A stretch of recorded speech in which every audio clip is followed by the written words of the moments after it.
नमस्कार, news room live में आपका बहुत बहुत स्वागत है और मैं हूं आपके साथ शीतल शर्मा। मेरे साथ मेरी सहयोगी रूपाली शर्मा भी इस वक्त आपके सामने मौजूद हैं। न्यूज रूम लाइव में वक्त हो चलता है इस वक्त की बड़ी खबरों का, देश दुनिया से लेकर देश के अंदर की सियासत तक और सियासत से लेकर आतंकियों के खात्मे तक। अभी 1 घंटे तक हम आपको पूरी खबरें बताएंगे, इसका विश्लेषण करेंगे, पल पल की जानकारी बताएंगे कि आखिर पूरे देश के अंदर इस वक्त किस तरह की खलबली देखने को मिल रही है। तो शुरुआत पहले बड़ी खबरों से, एक एक कर बड़ी खबरें आप तक बताएंगे और उसके बाद इनका विश्लेषण करेंगे और पूरे विस्तार से इन खबरों को आप तक पहुंचाएंगे। पहली खबर रहेगी जिस पर आज बातचीत करेंगे न्यूज रूम लाइव में, सोपोर में आतंकियों और सेना के बीच मुठभेड़ कल जो हुई थी वो लगातार वहां पर सर्च ऑपरेशन जारी है और जम्मू कश्मीर के अंदर एक बार फिर से आतंकियों और सेना के बीच कई देर के बाद, लंबे समय के बाद ये मुठभेड़ निकलकर सामने आई है। तो बिल्कुल इसके बाद बात होगी। अगर बात की जाए यहाँ पर आपको बता दें कि सोपोर के बाद किसानों और साथ ही साथ केंद्र सरकार की यहाँ पर किसान आंदोलन के चलते लगातार लंबा समय जो है वो हो चुका है और फिलहाल यहाँ पर देखने वाली बात यह है कि किसान आंदोलन के चलते अब केंद्र सरकार जो है उनकी बातों को सुनेगी, उनकी मांगों को सुनेगी और बैठक जो है 14 फरवरी को की जानी है। तो ये बड़ा फैसला जिसका हर किसी को इंतजार था और ये कह सकते हैं कि किसान नेता जगजीत सिंह डल्लेवाल का जो आमरण अनशन था अब वो सफल होता हुआ नजर आ रहा है, अपनी राह पर आ रहा है, जहां सुप्रीम कोर्ट का भी एक काफी अहम रोल रहा है। बिल्कुल रूपाली, लेकिन दूसरी तरफ जम्मू कश्मीर का राजौरी इस वक्त सुर्खियों में बना हुआ है। ना सिर्फ देश के अंदर बल्कि विदेश में भी इसकी चर्चा हो रही है कि आखिर इन रहस्यमयी मौतों का क्या मामला है, क्यों ये मौतें हो रही हैं। और 3 अलग अलग परिवारों से लगभग 17 लोगों की अभी तक मौत हो चुकी है और कल देर रात एक और वहां पर बच्ची की जो है वो मौत बताई जा रही है। मौत का कारण क्या है यह अभी तक साफ नहीं हो पाया है। तो बिल्कुल इसके बाद बात होगी हरियाणा की, जहां पर सीएम नायब सिंह सैनी को लेकर अगर बात की जाए तो उनकी तरह से बार बार बैठक जो है उनकी तरफ से की जा रही है और निरीक्षण जो है हर व्यवस्था को किया जा रहा है। अब अंबाला का दौरा जो है उनका देखा जाएगा, नशा हो, कानून हो, हर एक का निरीक्षण जो है वो किया जा रहा है। कानून व्यवस्था किस तरीके से दुरुस्त हो, योजनाएं किस तरीके से लोगों के लिए लाई जाए, तो हर एक चीज, हर एक पहलू पर पूरी पैनी नजर खुद सीएम नायब सिंह बनाए हुए हैं, जिसमें अब अंबाला वो जाने वाले हैं और ये अंबाला का खास दौरा देखा जाएगा। बिल्कुल, साथ साथ बात होगी अमेरिका पर भी, क्योंकि आज सुपर पावर अमेरिका को एक नया राष्ट्रपति मिलेगा। डोनाल्ड ट्रंप दूसरी बार राष्ट्रपति पद की शपथ लेंगे और ये पहली बार अमेरिका के इतिहास में ऐसा देखा जाएगा कि डोनाल्ड ट्रंप का ये शपथ ग्रहण ग्रैंड होगा और बहुत ऊंचे स्तर पर होगा। ये पहली बार अमेरिका इतिहास में होगा। भारत से भी कई लोग इस शपथ ग्रहण में हिस्सा ले रहे हैं। तो बिल्कुल बिना किसी की देरी के शुरुआत करते हैं और यहाँ पर ये कुछ अहम खबरें रहने वाली है और अगले 1 घंटे में चर्चा होगी। तो अब सबसे पहले आगे बढ़ेंगे जहां पर बड़ी खबर जम्मू कश्मीर के हवाले से आ रही है और सोपोर में ये एनकाउंटर जो है वो चल रहा है। तो इस वक्त की बड़ी अपडेट सोपोर एनकाउंटर को लेकर अगर बात की जाए, वहां पर अभी सर्च ऑपरेशन जो है वो चलाया जा रहा है और यहाँ पर सुरक्षा बलों की बात की जाए, 22 RR के जवानों की बात की जाए और पुलिस वालों की, यानी जम्मू कश्मीर पुलिस की बात की जाए तो सबका जॉइंट ऑपरेशन जो है वो चलाया जा रहा है और इन आतंकियों की तलाश जो है वो जारी है। तो इस वक्त ये बड़ी खबर जहां पर जम्मू कश्मीर के हवाले से बात की जाए तो कल देर शाम ये एनकाउंटर शुरू हुआ था। 2 से 3 आतंकी छिपे होने की आशंका है।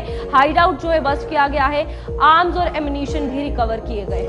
बिल्कुल, देखिए सोपोर में सुरक्षा बलों और आतंकियों के बीच मुठभेड़ जारी है। सोपोर के जालपुरा में गुज्जरपति इलाके में ये गोलीबारी हो रही है। तलाशी अभियान के दौरान आतंकवादियों ने भी वहां से जवाबी फायरिंग की, लेकिन सेना यहां से मुंहतोड़ जवाब दे रही है। सुरक्षा बलों ने इलाके की घेराबंदी कर दी है।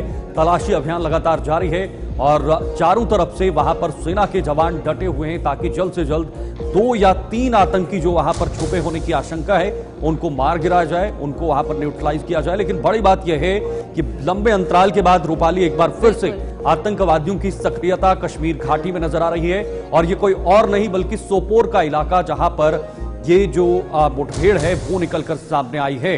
अब देखना होगा किस तरह से इस पूरे ऑपरेशन को सेना की तरफ से अंजाम दिया जाएगा और कब तक इन 3 आतंकियों को, या 3 से ज्यादा हो सकते हैं, 3 से कम भी हो सकते हैं, इन आतंकवादियों को जल्द से जल्द मार गिराया जाएगा। रूपाली, तो बिल्कुल यहाँ पर इस वक्त सोपोर की अगर बात की जाए तो इससे पहले दिसंबर में हमला देखा गया था और यहाँ पर सबसे बड़ी बात यह है कि कुछ ही दिनों में गणतंत्र दिवस है, यानी रिपब्लिक डे, और इसके हवाले से भी सुरक्षा बल और जम्मू कश्मीर पुलिस पैनी नजर इन आतंकियों पे बनाए हुए है। जहां एक तरफ फोटोग्राफ हो रही है, दूसरी तरफ सोपोर से ये खबर सामने आई जहां पर हाइड आउट बस्ट किया गया, बारूद, गोली जो है, और यहाँ पर सभी सामान, आपत्तिजनक सामग्री भी बरामद की गई है। यहाँ पर आपको बता दें, और फिलहाल कल देर शाम में ये एनकाउंटर जब शुरू हुआ उसके बाद रात हो गई और एनकाउंटर को रोकना पड़ा, और आज सुबह सवेरे से ही फिर से जो है ये तलाशी अभियान शुरू हो गया, क्योंकि एरिया को कॉर्डन ऑफ किया गया है और अभी भी पूरी टीम जो है वहां पर तैनात है और आतंकियों की तलाश जारी है। और कोई खलल ये गणतंत्र दिवस पर ना डाले, किसी भी तरीके की कोई परेशानी ना आए, उसको लेकर सुरक्षा बल जम्मू कश्मीर पुलिस 24 घंटे चौकन्ना है और डटी हुई है। इरशाद भट्ट हमारे साथ ज्यादा जानकारी के लिए इस वक्त सीधे सोपोर से जुड़े हुए हैं। इरशाद, अभी क्या जानकारी है और कैसे इस पूरे ऑपरेशन को अंजाम दिया जा रहा है? इरशाद, जंगलात में जारी है, क्योंकि चंद कदम की दूरी पे ये वाकया है। और देखा जाए कल से तकरीबन शाम देर के जो है ये यहाँ पे ये कांटेक्ट हुआ फौज के साथ साथ पुलिस या सीआरपीएफ या एसओजी को, और उसके बाद जो है यहाँ पे ये तसदम आ रहे जो है ये लगातार जारी है। क्योंकि आज सुबह सुबह जाने के बाद जो है फिर से यहाँ पे गोलियां चली, क्योंकि देखा जाए कल जब ये ऑपरेशन चला, हालांकि उसके बाद जो है शाम देर गए तकरीबन 9 बजे के आसपास जो ऑपरेशन है ये हॉल्ट पे रखा गया, क्योंकि यहाँ पे सिक्योरिटी फोर्सेस को काफी सारे परेशानियों का सामना करना पड़ा और काफी अंधेरा था, और इसके चलते जो आज सुबह सवेरे इस ऑपरेशन को वसी किया गया, क्योंकि यहाँ पे ज्वाइंटली जो ऑपरेशन चलाया गया इसमें 22 राष्ट्रीय राइफल्स के साथ साथ एसओजी जम्मू कश्मीर पुलिस या सीआरपीएफ के हवाले से बात करें। अगर बात की जाए इस एरिया की तो काफी ज्यादा जंगलात वाला इलाका है, कितनी ज्यादा चुनौतियां भी आ रही है, क्योंकि एक तरफ गणतंत्र दिवस भी है, एक चुनौती वो भी है कि कोई इस तरीके की घटना पेश ना आए, और हाइड आउट जो है एक के बाद एक बस्ट हो रहे हैं, और फॉरेस्ट एरिया में खास तौर पर इस तरीके के तलाशी अभियान कितने मुश्किल हो जाते हैं। देखिए बिल्कुल, एक तो यहाँ पे ठंड है और ठंड की वजह से काफी सारी दिक्कतों का सामना करना, माइनस टेम्परेचर में यहाँ पे ये सिक्योरिटी फोर्स जो है लगे हुए इस ऑपरेशन में। आपको दिखाने की कोशिश करेंगे जो तस्वीरें में आप देख सकते हैं, यहाँ पे कुछ गाड़ियाँ इधर यहाँ पे फौजी दस्ते हैं वो अलग अलग इलाकों में जो है यहाँ पे तैनात किए गए हैं और नाके भी लगाए गए हैं, और देखा जाए कोई कैजुअलिटी यहाँ पे ना हो इसी इलाके में। और देखा जाए चंद कदम की दूरी पे जो ऑपरेशन चलाया गया, हालांकि जिसमें यहाँ पे फौज के साथ साथ जम्मू कश्मीर पुलिस या दीगर जो एजेंसियां हैं वो लगे हुए हैं। और ये भी कल खबर आई, क्योंकि एक मिलिटेंट को हला करने का दावा किया गया और उसके बाद जो है पुलिस की जानिब से या फौज की जानिब से कोई ट्वीट या कोई जो जानकारी वो सामने नहीं आई। और हमने भी काफ़ी कोशिश की यहाँ पे फौज के साथ बात करने की, या हम ये कहेंगे जम्मू कश्मीर पुलिस के साथ उनका ये कहना कि जिस वक्त ये ऑपरेशन खत्म होगा उसके बाद जो है पूरी तरह से डिटेल जो है वो सामने आएगी। और देखा जाए यहाँ पे ये जो जंगलात हैं, इन जंगलात में कल जब कांटेक्ट हुआ और उसके चलते जो है एक कमीन का या हेड आउट में बताया जाता है 2 से 3 मिलिटेंट की मौजूदगी थी। फिलहाल उनकी जो तलाश है वो लगातार जारी है, क्योंकि देखा जाए इन जंगलात के साथ साथ चाहे दीगर इलाकों की बात करें, इसको पूरी तरह से जो है फौज ने अपने तहवील में लिया है। अगरचे देखा जाए रिपब्लिक डे के हवाले से बात करें, क्योंकि लगातार जो है यहाँ पे जो रिपब्लिक डे अब चंद ही दिनों के बाद पूरे मुल्क के साथ साथ यूटी जम्मू कश्मीर में मनाया जाएगा। इस ज़िमन में तमाम तर इंतजाम जो है वो आहिस्ता आहिस्ता मुकम्मल हो जा रहे हैं। यहाँ पे नाके लगाए गए हैं सिक्योरिटी दस्तों की जानिब से, चाहे हम यहाँ पे राष्ट्रीय राइफल्स के हवाले से बात करें, सीआरपीएफ जम्मू कश्मीर पुलिस, या चाहे हम यहाँ पे सरहदी कस्बों के हवाले से बात करें, क्योंकि सरहदी कस्बा लाइन ऑफ कंट्रोल का जो नज़दीकी इलाके में इस तरह के नाके लगाए गए, चाहे हम बारामूला, रफियाबाद हो, सोपोर हो, और इसके चलते जो है तमाम तर इंतजाम जो है वो सिक्योरिटी के कड़े किए गए हैं ताकि नाखुशगवार वाक़ा रोनुमा ना पेश आए। और इसके साथ साथ देखा जाए ये जो ऑपरेशन है यहाँ पे इस सोपोर का जो इलाका है, यानी कि ये पहाड़ी इलाका है, यहाँ पे लगातार जारी है। कितना टाइम लगेगा ये आने वाले समय के बाद ही पता चलेगा। फिलहाल इस ऑपरेशन को वसी किया गया। इरशाद, कितने लोग इसमें शामिल हो सकते हैं, कितने आतंकी वहां पर छुपे होने की आशंका है अभी तक? देखिए, बताया जाता है सूत्र के मुताबिक इस कमीन का यानी कि इस हेड आउट में 2 से 3 मिलिटेंट की मौजूदगी है।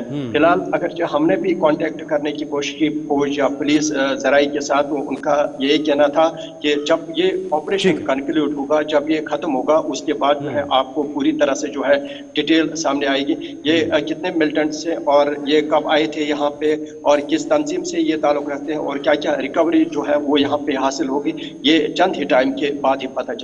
ठीक है, बहुत बहुत शुक्रिया आपका इरशाद। आप भी ख्याल रखेगा क्योंकि वहां पर लगातार जो है वो आतंकी फिर से सक्रिय हो रहे हैं। आगे गणतंत्र दिवस का एक त्यौहार है जो एक राष्ट्रीय त्यौहार है और उससे पहले भी पाकिस्तान की तरफ से खलबली करने की जरूर एक न एक प्रयास होता है, लेकिन उस प्रयास को खदेड़ने में इंडियन आर्मी यानी भारतीय सेना कभी पीछे नहीं हटती। अब जरा बात करेंगे किसानों की। जी हाँ, पिछले 1 साल से लगातार किसान खनौरी बॉर्डर पर जो है वो डटे हुए हैं, शंभू बॉर्डर पर डटे हुए हैं और केंद्र और किसानों के बीच अब थोड़ा सा तालमेल और समन्वय बनने की बात जो है वो निकलकर सामने आ रही है। 14 फरवरी को केंद्र से बैठक तय हुई है। रूपाली, ये बहुत बड़ी बात है कि फिलहाल केंद्र सरकार और जो किसान है उनके बीच बातचीत का दौर जो है वो शुरू होगा और एक तारीख भी तय की गई है, लेकिन जो डल्लेवाल का अनशन है वो लगातार जारी रहेगा। बिल्कुल, यहाँ पर जाहिर सी बात है शीतल, 54 दिन का ये आमरण अनशन था और उसके बाद आखिरकार जो मांग उनके द्वारा की गई थी कि केंद्र सरकार से बातचीत हो, तो अब उस पे केंद्र सरकार ने ये फैसला लिया है कि 14 फरवरी को जो है वो बैठक होगी और 21 जनवरी को दिल्ली कूच जो ये करने वाले थे उसके चलते अब रद्द कर दिया गया है, क्योंकि बार बार प्रयास किए गए कि दिल्ली की तरफ जाया जाए, लेकिन हरियाणा बॉर्डर पर पुलिस बल को तैनात कर दिया गया, किसानों को रोक दिया गया। दूसरी तरफ 54 दिन का यह आमरण अनशन, सुप्रीम कोर्ट लगातार सरकार से जवाब मांगती रही कि डल्लेवाल की सेहत को लेकर रिपोर्ट्स दी जाए, आखिरकार उपचार क्यों नहीं हो रहा, वो ट्रीटमेंट क्यों नहीं ले रहे। जिस तरीके से सुप्रीम कोर्ट ने इसमें अपना रोल निभाया है, जाहिर सी बात है ये आमरण अनशन और साथ ही साथ आंदोलन कहीं ना कहीं इस बात से अब सामने निकलकर जरूर आया है। और सुप्रीम कोर्ट की इन्वॉल्वमेंट की अगर बात की जाए तो इस पूरे सिनेरियो में अब केंद्र सरकार बातचीत कर रही है, तो ये एक बहुत बड़ी खबर है किसानों के हवाले से।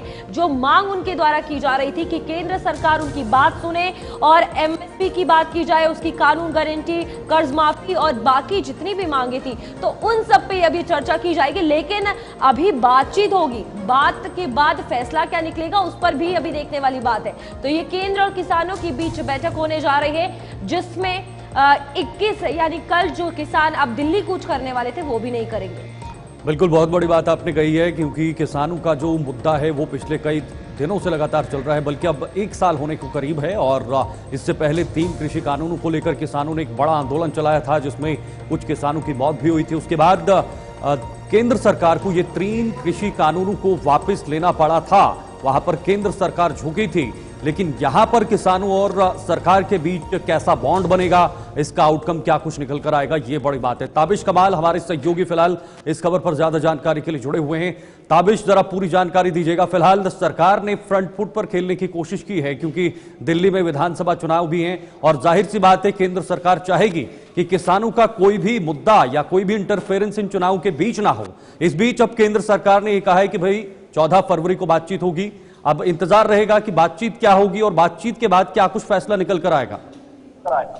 बिल्कुल, देखिए, चूंकि डल्लेवाल लगातार आमरण अनशन कर रहे थे और उनकी सेहत में लगातार गिरावट होती जा रही थी। हालांकि कई अधिकारी मंत्री उनसे मिलने के लिए भी गए पंजाब सरकार के, लेकिन उन्होंने अपना अनशन तोड़ने के लिए साफ मना कर दिया था। और उसके बाद से लगातार किसान जो है कहीं ना कहीं नाराज नजर आ रहे थे और 21 जनवरी को दिल्ली कूच के लिए किसानों ने अपना ऐलान किया था। आपको याद होगा कि 26 जनवरी को जब पिछले बार दिल्ली में कूच किया गया था किसानों की तरफ से, कितना हंगामा किया गया था, लाल किले पर झंडा भी फहराने की कोशिश की गई थी। तो ऐसे में इस बार प्रशासन पूरी तरह से सतर्क है, किसी भी तरह की कोई गतिविधि ना हो। 26 जनवरी का मौका है और इसीलिए किसानों को मनाने के लिए एक बार फिर सरकार ने अपनी तरफ से पहल की है। किसान भी यही चाह रहे थे कि सरकार से बात होनी चाहिए और सरकार उनकी मांगों को माने। अब ऐसे में सरकार ने 14 फरवरी को पूरे डेलीगेशन को बुलाया है और डेलीगेशन के साथ बातचीत की जाएगी। अब जो 21 जनवरी का कूच होने वाला था दिल्ली में किसानों का, उसको रोक दिया गया है। किसानों की तरफ से कहा गया है कि सरकार बातचीत करने के लिए तैयार है और हमारी मांगे मानने के लिए तैयार है, तो हम किसी तरह का अनशन या किसी तरह का कोई भी प्रदर्शन नहीं करेंगे। देखिए, जिस तरह से किसान नेता डल्लेवाल की जो हालत है उसमें लगातार जो बिगाड़ आया था उसकी वजह से कहीं ना कहीं सरकार पर भी एक दबाव था कि ये अनशन जल्द ही खत्म होना चाहिए। दूसरी तरफ किसान नेता भी लगातार लगातार ये मांग कर रहे थे सरकार से कि कम से कम अब इन परिस्थितियों में तो सरकार को ये समझना चाहिए कि क्या किसान से पेंशन ही करते रहेंगे। इस तरह का एक कदम सरकार की तरफ से उठाया गया। अब देखना बहुत अहम काबिश, रहेगा हम कि ये 14 मान फरवरी सकते को हैं कि जिस तरीके से किसान लगातार डटे रहे, क्योंकि पहले जो है वो 101 का नंबर था, अब धीरे धीरे पहले संयुक्त किसान मोर्चा, किसान नेता, ये सब उस चीज से बाहर थे। जब धीरे धीरे इन्वॉल्वमेंट बढ़ती गई, ये आंदोलन में सब किसानों के साथ आते रहे, तो केंद्र सरकार भी इस चीज पर सोचने को मजबूर हो गई कि बातचीत करना ही सही है, क्योंकि जिस तरीके से ये आंदोलन नंबर गेम पर चल रहा था, केंद्र सरकार चुप्पी साधे हुए थी। देखिए, लगातार जिस तरह से किसान आंदोलन कर रहे थे, पहले 3 बिलों को लेकर के किसानों ने आंदोलन किया, वो 3 बिल वापस होते हैं, फिर लगातार ये बयान इस तरह के आए थे सरकार की तरफ से कि जो किसान प्रदर्शन कर रहे हैं वो अपोजिशन की तरफ से कहीं ना कहीं मैनिपुलेट किए गए हैं, उनको बरगलाया गया है, जो किसान हैं उनको बरगला करके सरकार के खिलाफ इस्तेमाल किया जा रहा है। इस तरह के भी बयान आए थे जिससे किसान नेता भड़क गए थे और नाराजगी जाहिर की थी कि किसी के भड़काने या किसी के मैनिपुलेशन करने में किसान नहीं आए हैं। लेकिन अब सरकार पर एक दबाव था, लगातार किसान प्रदर्शन कर रहे थे और कई दिनों से लगातार प्रदर्शन चल रहा है, लगभग 2 महीने हो गए और किसान अब जो है अपनी मांगे लेकर के दिल्ली पहुंचने वाले थे और डल्लेवाल की हालत लगातार बिगड़ती जा रही थी। ये भी भली बात सरकार जानती है कि अगर डल्लेवाल को कुछ हो जाता है तो यह प्रदर्शन बहुत ज्यादा उग्र भी हो सकता है और आने वाले समय में सरकार के लिए गले की हड्डी बन सकता है। और इसीलिए सरकार ने इस मामले को निपटाने के लिए अब 14 फरवरी की जो तारीख है वो तय कर दी है। अब किसान सब अपनी मांग लेकर के पहुंचेंगे। देखिए, दिल्ली के अंदर विधानसभा चुनाव भी चल रहा है और ऐसे में सरकार ये भी नहीं चाहती है कि यहां पर भी कोई गलत तरीके का मैसेज जाए। एक मैसेज पॉजिटिव जाएगा सरकार की तरफ से। अगर सरकार लेकिन बात करने के लिए तैयार है, एक बात बार बार निकलकर सामने आती है, किसानों की बहुत सारी मांगे हैं और बहुत सारी मांगे सरकार के सामने रखी हैं, और क्या ये हो सकता है, ऐसा पॉसिबल है, मुमकिन है कि किसान की सभी मांगे हैं उस पर सरकार अपनी मोहर लगाएगी? ये हो सकता है कि सारी की सारी मांगे मानी जाएंगी या फिर किसान सेटिस्फाइड होंगे कुछ मांगों पर, जैसे कुछ मुख्य मांगे हैं जिसमें एमएसपी हैं या बाकी कुछ अन्य मांगे हैं। तो क्या ऐसा लगता है कि आपसी बातचीत में हो जाएगा ये सब? ने बहुत सारी मांगे हैं, हर मांग को तो मानना बहुत मुश्किल होगा सरकार के लिए, लेकिन कुछ मांगे ऐसी हैं जिन पर दोनों पक्षों की सहमति बन सकती है।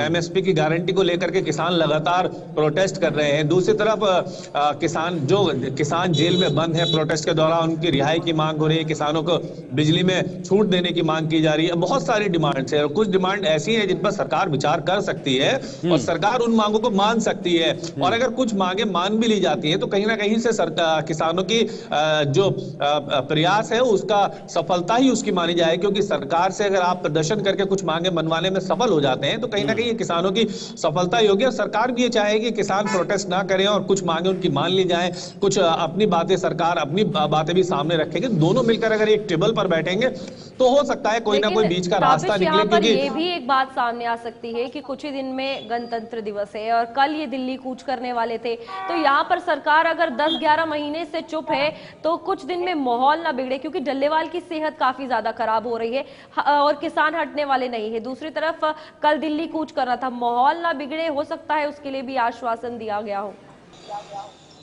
देखिए, आप इसे ऐसा समझ सकते हैं कि 26 जनवरी है और ऐसे में कोई भी जो है किसी तरह की कोताही बर्दाश्त ना हो। सरकार भी ये नहीं चाहेगी कि किसी तरह से कोई बवाल हो। दिल्ली के अंदर चुनाव है, एजेंसियों के पास भी काफी इनपुट्स रहे हैं इन प्रोटेस्ट को लेकर के। तमाम इनपुट्स के आधार पर सरकार ने जो फैसला किया है वो बहुत सोच समझ कर किया और किसान भी ये चाह रहे थे कि सरकार उनसे बातचीत करे। अब किसान नेताओं का भी ये कहना है कि ठीक है, अगर सरकार बात करने के लिए तैयार है, पहल करने के लिए तैयार है, तो हम भी तैयार है अपनी बात सरकार के सामने रखने के लिए। बहुत बहुत शुक्रिया आपका हमारे साथ ज्वाइन होने के लिए और हमारे दर्शकों को अपडेट करने के लिए। बहुत बड़ी बात है कि आखिर किसानों और सरकार के बीच बातचीत तो होगी, लेकिन बातचीत के बाद हल निकलेगा या नहीं। फिलहाल बात अब जम्मू कश्मीर के राजौरी की होगी। राजौरी में कड़ी बद्दल में पानी की बवाली में एक कीटनाशक पाया गया है और प्रशासन के आदेश पर बावली को सील कर दिया गया है। ये बड़ी खबर है राजौरी में, जहां पर रहस्यमयी मौतें पिछले कई दिनों से हो रही हैं। सार्वजनिक कार्यक्रमों पर रोक लगी और अगले आदेश तक गांव में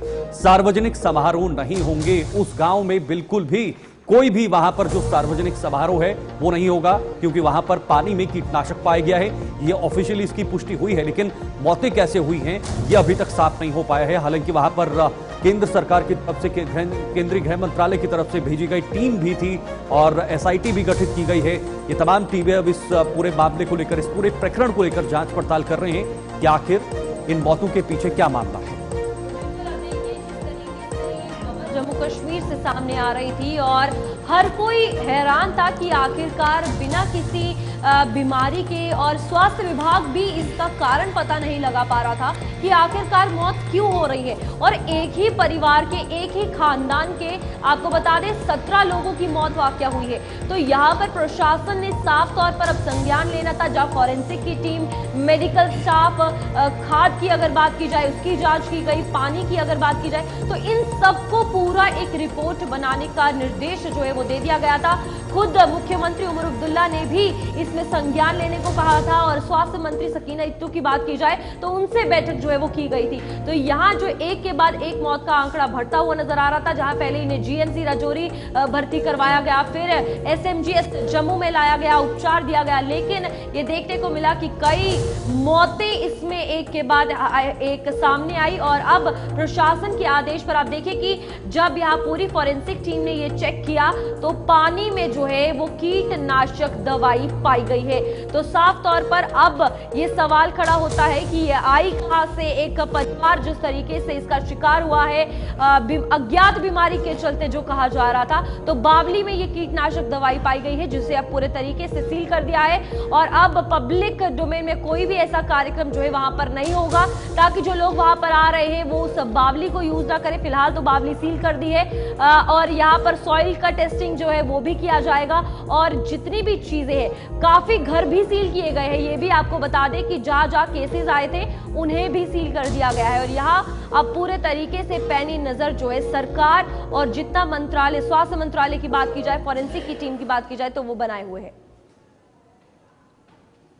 पहला ऐसा मामला जहां अब तक 17 लोगों ने अपनी जानें गंवाई और क्यों गंवाई इसका इल्म अभी तक नहीं हो पाया, जिसके चलते जम्मू कश्मीर सरकार के साथ अब मरकजी सरकार की तरफ से भी कई संगीन कदम उठाए जा रहे हैं, जिसमें होम मिनिस्टर की जेर निगरानी एक टीम दिल्ली से आज यहाँ पहुँच रही है, जिसमें health and family welfare, ministry of agriculture, ministry of chemical fertiliser, ministry of water resources की टीम भी आज यहाँ बडाल के अंदर पहुँच रही है। इस वक्त मैं बडाल के अंदर आप देख सकते होंगे कि डॉक्टरों की टीम यहाँ पिछले कई दिनों से लगातार यहाँ पर मौजूद है, जो अपना काम कर रही है, क्योंकि महकमा हेल्थ की तरफ से पहले ही वाजे कर दिया गया कि इस इलाके में किसी तरह का कोई वायरस या बैक्टीरिया नहीं है, जिसके बाद ये मामला सिट के हवाले कर दिया गया था। और सिट में पहले जहाँ 11 रुकनी सीट बनाई गई थी उसमें मजीद अफसरान को भी शामिल किया गया है। वहीं आज जो मरकज़ की तरफ से 16 रुकनी कमेटी जो यहाँ पहुँच रही है, जिसकी निगरानी होम मिनिस्टर खुद कर रहे हैं, वो थोड़ी देर बाद यहाँ पहुँच जाएगी। और इस तरफ का भी मैं आपको दिखाता हूँ, ये वो टीमें हैं जो पिछले कई दिनों से यहाँ पर तैनात हैं, जिसमें हेल्थ की टीम है जो मैं आपको दिखा रहा हूँ, ये लगातार यहाँ काम करते नजर आ रही है। और इस तरफ अब फौज को भी यहाँ लाया गया है। आप देख सकते होंगे कि इस मामले को कितनी संजीदगी से लिया गया है, क्योंकि बड़ी बात यह है कि इस मामले में अब तक 17 लोगों ने अपनी जानें गंवाई हैं। मरने वालों का सिलसिला बदस्तूर जारी है, मगर इनके मौत के कारण का कोई भी हकीकत अभी तक सामने नहीं आ रही। हालांकि इंतजामिया की तरफ से इस गांव के अंदर एक चश्मा है जिसको सील कर दिया गया है, वहां भी पुलिस तैनात कर दी गई है। ये भी बताया जा रहा है कि उस चश्मे के अंदर से भी कुछ चीज़ें मिली हैं ऐसे, जिसके बाद उस चश्मे को भी सील कर दिया गया है। इस तरह इन 3 घरों के अंदर इस वक्त तक 17 लोगों ने अपनी जानें गंवाई। क्यों गंवाई इसका इल्म अभी तक नहीं हो पाया, जिसके चलते अब रियासती सरकार के साथ साथ मरकजी सरकार भी पूरी तरह हरकत में आई है, जहाँ मरकजी सरकार की तरफ से आज एक 16 रुकनी कमेटी जो यहाँ पहुँच रही है, जो थोड़ी देर बाद यहाँ पहुंच जाएगी और जांच अपनी वो भी शुरू करेगी। वहीं सिट की तरफ से की जाने वाली जांच में अब तक 100 के करीब लोगों से पूछताछ की गई है, मगर अभी तो कोई ऐसा ठोस कदम हकीकत निकलकर सामने नहीं आई है जिससे हम ये कह सकें कि इस मामले को हल किया गया है या हल होने के करीब है। मगर उम्मीद जरूर की जा रही है कि मामला जल्द से जल्द हल होगा। राहुल सुदन के साथ जमशेद मलिक, गुलिस्तान न्यूज, बडहाल, राजौरी।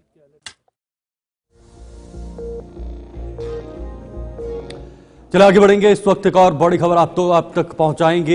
हरियाणा से ये बड़ी खबर, जहां पर आज मुख्यमंत्री नायब सिंह सैनी का अंबाला दौरा होगा, क्योंकि ये बहुत महत्वपूर्ण दौरा है। और नारायणगढ़ की नई अनाज मंडी आज मुख्यमंत्री नायब सिंह सैनी पहुंचेंगे। विभिन्न योजनाओं का शिलान्यास और उद्घाटन भी वहां पर मुख्यमंत्री द्वारा किया जाएगा। दोपहर 12 बजे हरियाणा कबड्डी महाकुंभ में भी शामिल होंगे और कबड्डी को धार देने की कोशिश भी मुख्यमंत्री की तरफ से किया जाएगा, क्योंकि हरियाणा और खेलकूद का जो नाता है, जो संबंध है, वो गहरा है। और हरियाणा से न सिर्फ देश के अंदर या राज्य के अंदर, बल्कि विदेश में भी कई खिलाड़ियों ने अलग अलग क्षेत्रों में, अलग अलग स्पोर्ट्स में, अलग अलग खेलों में अपना डंका बजाया है और भारत को ऊंचा जो है भारत का तिरंगा ऊंचा किया है, जिसमें कई ऐसे खिलाड़ी हैं जिनका नाम लिया जा सकता है। लेकिन कबड्डी का एक ऐसा महत्व, और कबड्डी के ज्यादातर पहलवान हरियाणा से निकलते हैं, क्योंकि पहलवानी का जो खुमार है वो हरियाणा में ज्यादातर देखने को मिलता है। रूपाली, तो बिल्कुल है, यहाँ पर खेल को लेकर जिस तरीके से शीतल ने कहा, तो बिल्कुल हरियाणा जो है चाहे वो ओलंपिक्स में हो, नेशनल लेवल पर हो, स्टेट लेवल पर हो, हरियाणा जो है खुद में एक अपनी छवि लेकर आया है, जहाँ पर पहलवानों की धरती जो है वो कहा जा सकता है। और यहाँ पर महाकुंभ में जो है वो कबड्डी महाकुंभ जो होने वाला है, उसमें मुख्यमंत्री नायब सिंह सैनी आज शामिल होंगे और बढ़ावा जो है वो दिया जाएगा। फिलहाल यहाँ पर नारायणगढ़ की जो अनाज मंडी है, उसमें भी जनसभा में बतौर मुख्य अतिथि जो है वो शिरकत करेंगे। और यहाँ पर फिलहाल अगर बात की जाए तो मुख्यमंत्री नायब सिंह सैनी इस दौरान विभिन्न विकास कार्यों का उद्घाटन भी करेंगे और शिलान्यास भी करेंगे। 12 बजे करीबन जो है अनाज मंडी पहुंचेंगे और इस पूरे कार्यक्रम का आयोजन किया जाएगा। बिल्कुल रूपाली, सही कहा आपने। लेकिन अब जरा बात होगी राजधानी दिल्ली को लेकर और राजधानी दिल्ली की सियासत को लेकर, क्योंकि जैसे जैसे दिन नजदीक होते जा रहे हैं वैसे वैसे सियासत गर्म होती जा रही है। आम आदमी पार्टी, भारतीय जनता पार्टी के साथ साथ अब कांग्रेस भी पीछे पीछे इस गाड़ी को धकेलने का काम कर रही है। राहुल गांधी एक बार फिर से दिल्ली के अंदर रोड शो करेंगे। आज नई दिल्ली विधानसभा क्षेत्र में राहुल गांधी का ये रोड शो होगा। कांग्रेस प्रत्याशी के पक्ष में रोड शो करेंगे और देखने लायक होगा कि आखिर इस रोड शो में जो जन समर्थन होगा, जो इस इंजन के पीछे एक ट्रॉली होती है, किस तरह से वो लोग उमड़ेंगे, राहुल गांधी के पीछे पहुंचेंगे या फिर उनके प्रत्याशी के समर्थन में वहां पर लोग उमड़ेंगे और अपना हुजूम दिखाएंगे। क्योंकि दिल्ली में विधानसभा चुनाव अगले महीने 5 तारीख को एक चरण के अंदर मतदान होना है, जिसके लिए अब कांग्रेस भी पूरी तरह से मैदान पर आ चुकी है और राहुल गांधी इस कांग्रेस की गाड़ी को आगे बढ़ाने की कोशिश कर रहे हैं। रूपाल, तो बिल्कुल यहाँ पर दिल्ली की अगर बात की जाए तो सियासत जो है वो देखने को मिल रही है और संदीप गोयल से जानकारी लेंगे। संदीप, क्या कुछ लग रहा है, आज रोड शो जो है राहुल गांधी के द्वारा किया जाएगा, लेकिन दिल्ली के विधानसभा चुनावों की बात की जाए तो फिलहाल बीजेपी वर्सेस आम आदमी पार्टी नजर आ रहा है, कांग्रेस थोड़ा बैकफुट पे है। बिल्कुल, अब चुनावों की तारीख जैसे जैसे नजदीक आ रही है, उसी को लेकर अब पूरी तरह से जो है तैयारी राजनीतिक पार्टियां जो है धरातल पर उतर चुकी हैं। नामांकन प्रक्रिया सभी उम्मीदवारों ने जो है पूरी कर ली है और अब जो बड़े नेता हैं वो मैदान में है। इसी तरह से राहुल गांधी जो है बड़ी यात्रा निकालने की तैयारी में है, तो वहीं बीजेपी की बड़ी बड़ी रैलियां जो है वो देखने को मिल रही हैं। और मुकाबला जो है कहीं ना कहीं कह सकते हैं कि जो अब तक जो माना जा रहा था बीजेपी वर्सेस आम आदमी पार्टी चल रहा था, लेकिन अब धीरे धीरे कांग्रेस जो है अपनी भूमिका में नजर आ रही है। या कह सकते हैं कि त्रिकोणीय मुकाबला दिल्ली में देखने को मिल सकता है, जिस तरह से राहुल गांधी की एंट्री हुई है। लेकिन कितने सीट निकाल पाना, कितनी चीजें संभव हो पाएंगी, ये बहुत मुश्किल है कह पाना। लेकिन हाँ, चीजें अब धीरे धीरे चुनाव जिस तरह से गर्म हो रहा है, राजनीति भी उसी तरह से जो है गर्म होती हुई नजर आ रही है। लेकिन संदीप, अक्सर राहुल गांधी को भारतीय जनता पार्टी पर खूब जो बयानबाजी है वो देखने को मिलती थी, वो तंज कसते थे भारतीय जनता पार्टी पर। लेकिन इस बार दिल्ली के विधानसभा चुनाव कुछ अलग नजर आ रहे हैं, कुछ अलग तस्वीरें नजर आ रही हैं, क्योंकि यहां पर आम आदमी पार्टी और कांग्रेस पूरी तरह से अलग थलग हैं। ना सिर्फ वैचारिक रूप से, बल्कि अब ये लड़ाई और भी ज्यादा बढ़ गई है दोनों के बीच। इस बीच क्या राहुल गांधी एक बार फिर से अरविंद केजरीवाल को घेरने का काम कर सकते हैं नई दिल्ली में? देखिए, बिल्कुल समीकरण इस तरह से बदल रहे हैं, क्योंकि ये माना जा रहा था बहुत समय पहले इधर चाहे कि इस तरह से इंडिया अलायंस था, तो ऐसे में आम आदमी पार्टी और कांग्रेस जिस तरह से गठबंधन में रही, लेकिन उसका अब जो दिल्ली में चुनाव है वो कहीं दूर दूर तक देखने को नहीं मिल रहा। जिस तरह से कांग्रेस की सरकार पिछले साल, जब कहें कि 10 साल से पहले जब कांग्रेस की सरकार थी, तो अब फिर से जो है एक बार चाहती है कांग्रेस की दिल्ली में सरकार बने और उनके हाथ में दिल्ली की सत्ता हो। लेकिन इस बार बीजेपी पूरे मन बना चुकी है। बहुत सालों पहले जो है बीजेपी की सरकार रही, लेकिन अब फिर से बीजेपी भी चाहती है कि सरकार बने, लेकिन आम आदमी पार्टी की नाराजगी लोगों के बीच हो जाए, फिर वो दोबारा सरकार बनाने का प्रयास हो। तीनों पार्टियां पूरी जोर शोर से लगी हुई हैं कि इस बार दिल्ली की जो सत्ता है वो जो है काबिज हो सके। लेकिन सवाल यही है कि जनता इस बार किसको वोट देगी और किसको दिल्ली की सत्ता पर बैठाने का काम करेगी। लेकिन संदीप, एक सबसे बड़ी बात जो पिछले कुछ चुनावों से निकल कर आ रही है, चाहे वो जम्मू कश्मीर के विधानसभा के चुनाव हों, हरियाणा के चुनाव हों, झारखंड के चुनाव हों, महाराष्ट्र के चुनाव हों, या फिर बाकी जो उपचुनाव अलग अलग राज्यों में हुए हैं, एक हरियाणा को छोड़कर कांग्रेस ने अपना बल का या अपना जो ताकत है या चुनाव प्रचार है वो सक्रिय होते हुए नजर नहीं आ रहा है। कहीं ये दिलचस्पी कम की है कांग्रेस की तरफ से, उसके पीछे की वजह क्या है? क्या मानसिक रूप से अभी कांग्रेस की पूरी टीम, कांग्रेस की पार्टी जो है वो चुनाव प्रचार में उतरने के लिए पूरी तरह से तैयार नजर नहीं आ रही है? देखिए, राहुल गांधी को एक्टिव हमने देखा किस तरह से उन्होंने पदयात्राएं निकाली, लेकिन उसके बाद से जो है लोकसभा में काफी बढ़त कांग्रेस को इस बार मिली। लेकिन दूसरे राज्यों में जो हार जो कांग्रेस को मिली, उसके बाद ये माना जा रहा था कि हरियाणा में कांग्रेस की सीटें अच्छी खासी निकल सकती हैं, सरकार बन सकती है, लेकिन यहाँ पर भी बीजेपी की सरकार बनी। लेकिन उसके बाद अब जो चुनाव हो रहे हैं वो दिल्ली में हो रहे हैं, और दिल्ली में जो है कांग्रेस ताकत तो लगा रही है, लेकिन उस शक्ति प्रदर्शन के साथ जो है अभी भी मैदान में कांग्रेस नजर नहीं आ रही। तो ये कहा जा सकता है कि कांग्रेस अब पूरी तरह से जो संगठन है वो जो है जमीन पर नहीं उतर तो पा रहा है। इसी की वजह है कि जनता सीधा कांग्रेस से कनेक्ट नहीं कर पा रही है। चले, बहुत बहुत शुक्रिया संदीप ये जानकारी के लिए। आज राहुल गांधी का रोड शो दिल्ली के अंदर होगा और इसमें लोगों के उड़ने की उम्मीद तो है, लेकिन जिस तरह से अभी कांग्रेस प्रचार प्रसार कर रही है उस तरह से लगता है कि दिल्ली बहुत दूर है और 70 विधानसभा सीटों पर जीत का सपना कांग्रेस को अभी भी अगले चुनाव तक सपना ही देखना पड़ेगा। फिलहाल अब बात अगली खबर की करेंगे। डोनाल्ड ट्रंप आज राष्ट्रपति की शपथ लेंगे, क्योंकि वो दूसरी बार अमेरिका के राष्ट्रपति बनने जा रहे हैं। तो बिल्कुल, यहाँ डोनाल्ड ट्रंप की अगर बात की जाए तो आपको बता दें अमेरिका के 47वें राष्ट्रपति के रूप में आज शपथ लेने जा रहे हैं और दूसरी बार ये अमेरिका के राष्ट्रपति बनेंगे। और यहाँ पर विदेश मंत्री एस जयशंकर भी शामिल होंगे और कई बड़ी हस्तियां भारत से इस शपथ ग्रहण समारोह में शामिल होने वाली है। जहां पर आपको बता दें शपथ के बाद तुरंत पुतिन से बात जो है वो ट्रंप करने वाले हैं और साथ ही साथ नीता और मुकेश अंबानी के साथ डिनर भी करेंगे ट्रंप। तो आप देखिए यहाँ पर ये पूरे कार्यक्रम जो है वो रहने वाले हैं शपथ ग्रहण समारोह के बाद, और ये इंडोर जो है वो होने वाला है और अमेरिका के 47वें राष्ट्रपति के रूप में डोनाल्ड ट्रंप शपथ लेने वाले हैं। लेकिन रूपाली, ऐसा इतिहास में पहली बार होगा जब अमेरिका के अंदर जबरदस्त तरीके से ये जो शपथ ग्रहण समारोह है ये किया जाएगा। ग्रैंड लेवल शपथ ग्रहण समारोह ये अमेरिका के अंदर इसका आयोजन किया जा रहा है, जिसमें ट्रंप दूसरी बार राष्ट्रपति बनेंगे और अमेरिका के 47वें राष्ट्रपति बनेंगे। और ट्रंप के आने के बाद अमेरिका में क्या कुछ बदलेगा, क्या बदलाव होगा और क्या जो विचारधारा है वो वापस फिर से ट्रंप के आधार पर या ट्रंप के हिसाब से चलेगी, ये बहुत बड़ी कुछ बातें हैं। फिलहाल ग्राफिक्स के जरिए आपको बताएंगे कि आखिर ट्रंप के इस कार्यक्रम इतना ज्यादा खास क्यों है, इसमें कौन कौन शामिल होगा। तो देखिए जरा, ट्रंप आज आधिकारिक तौर पर राष्ट्रपति बनेंगे क्योंकि आज शपथ ग्रहण समारोह होगा। वहीं पर दूसरी बार राष्ट्रपति पद के लिए शपथ जो है डोनाल्ड ट्रंप आज लेने वाले हैं। चीफ जस्टिस जॉन रॉबर्ट्स उन्हें शपथ दिलाएंगे। कहा कि चीफ जस्टिस जो है वो उन्हें शपथ दिलाएंगे। अमेरिकी में पहली बार शपथ समारोह ग्रैंड होगा, तो अमेरिका में ये ग्रैंड समारोह आज देखने वाले हैं सभी लोग।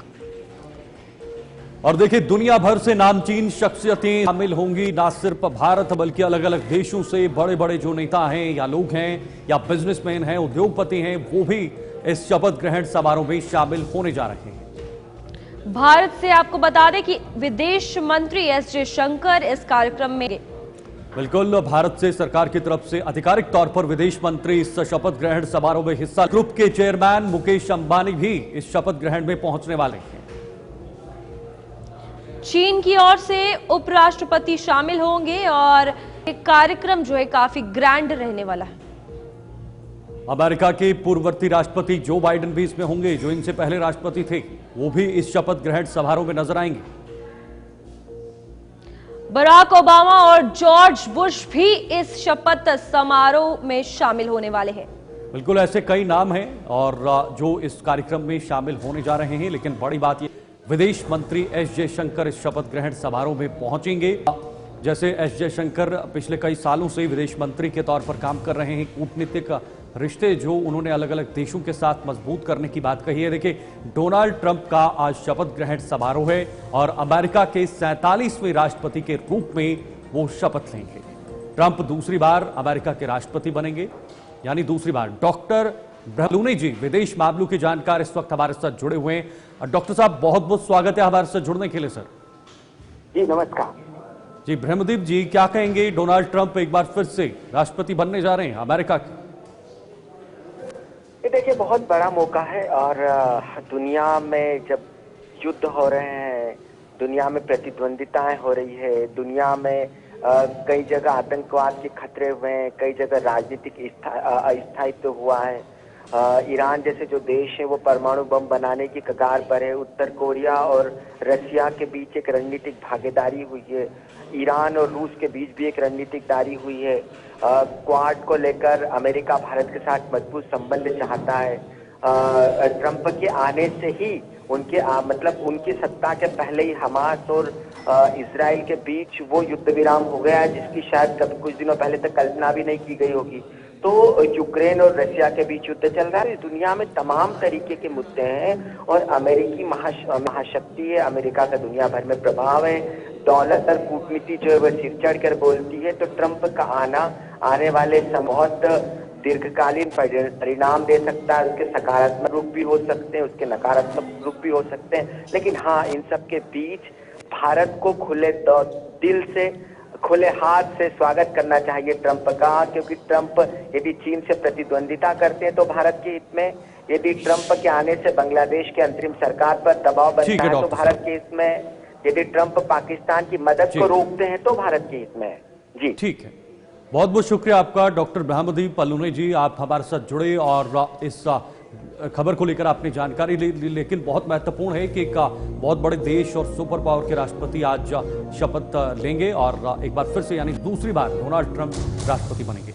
अब बात करेंगे मिल्कीपुर उपचुनाव को लेकर, जहां पर समाजवादी पार्टी ने खबर कस ली है। उत्तर प्रदेश की मिल्कीपुर सीट पर उपचुनाव होने हैं और उसको लेकर समाजवादी पार्टी ने अभी फिलहाल कमर कसी है और स्टार प्रचारकों की लिस्ट भी तैयार कर ली गई है। तो बिल्कुल यहाँ पर समाजवादी पार्टी के 40 दिग्गज नेता जो है वो प्रचार प्रसार करेंगे और अखिलेश यादव, डिंपल यादव सहित कई बड़े नेताओं के नाम जो है इसमें शामिल है।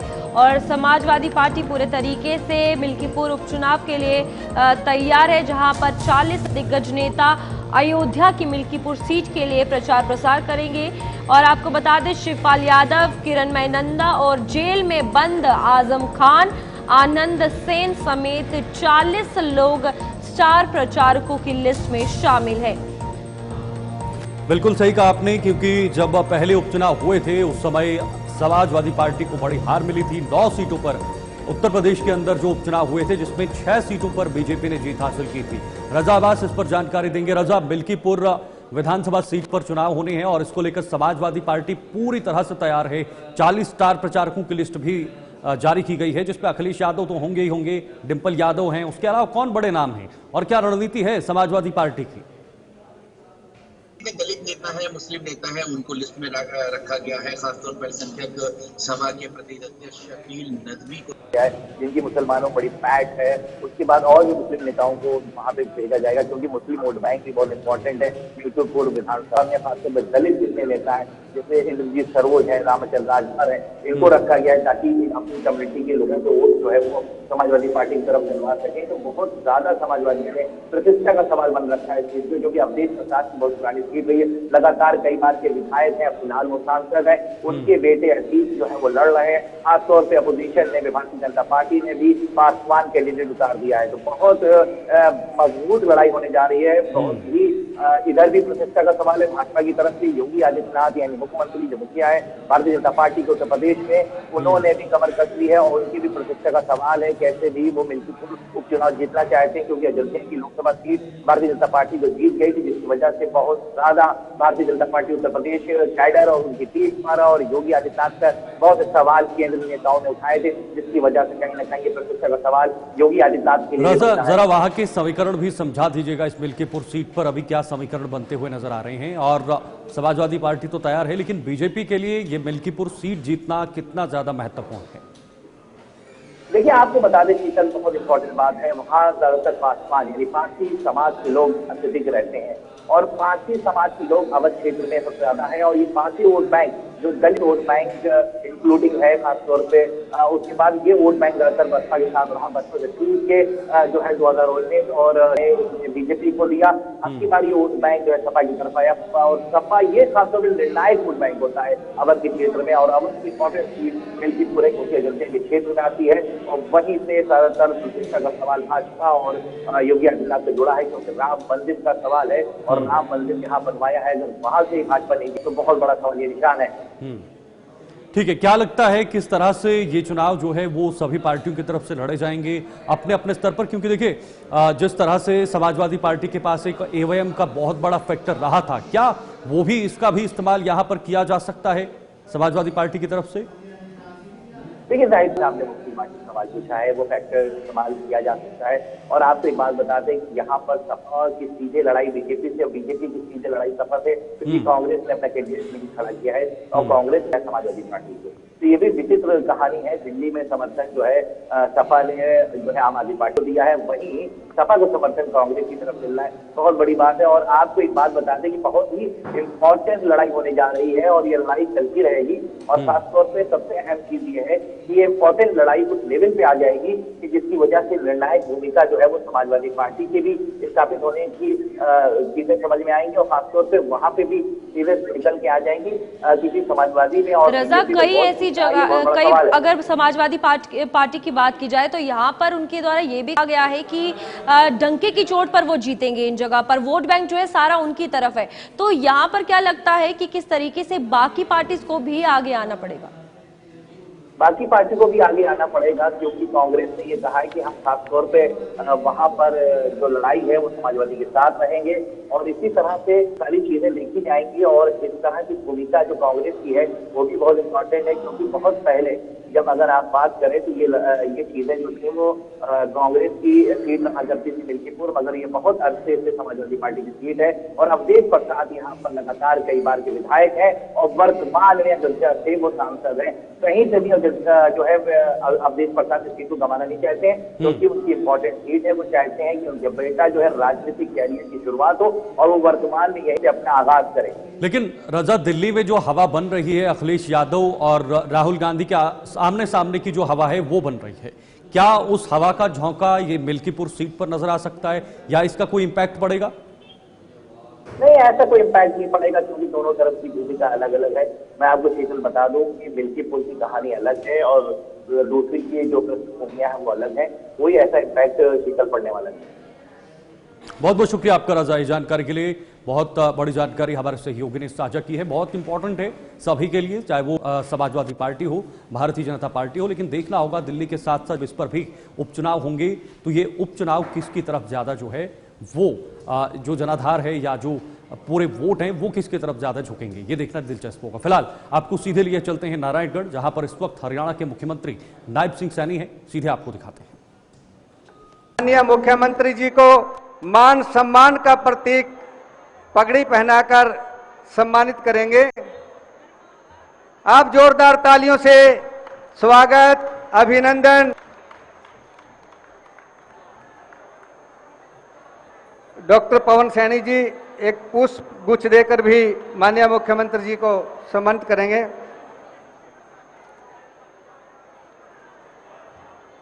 इसके पश्चात जिला अध्यक्ष श्री मनदीप सिंह राणा जी और जिला महामंत्री गोल्डी सैनी जी माननीय मुख्यमंत्री जी को तलवार भेंट कर, और विवेक गुप्ता जी, श्री मनदीप सिंह राणा जी, जिला महामंत्री गोल्डी सैनी जी व विवेक गुप्ता जी माननीय मुख्यमंत्री जी को तलवार भेंट कर माननीय मुख्यमंत्री जी को सम्मानित करेंगे। जोरदार तालियों के साथ स्वागत, अभिनंदन।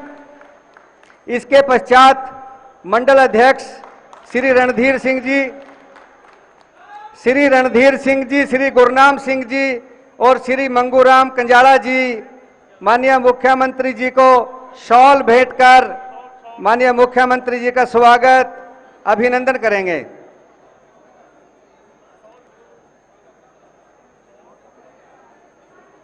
इसके पश्चात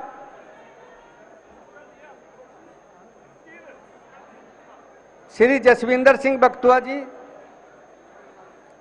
श्री सतीश धीमान जी, श्री नरेंद्र राणा जी, राजू मक्कड़ जी, जगदीप कौर जी, संदीप अमली जी माननीय मुख्यमंत्री जी को पुष्प गुच्छ देकर माननीय मुख्यमंत्री जी का स्वागत करेंगे, अभिनंदन करेंगे।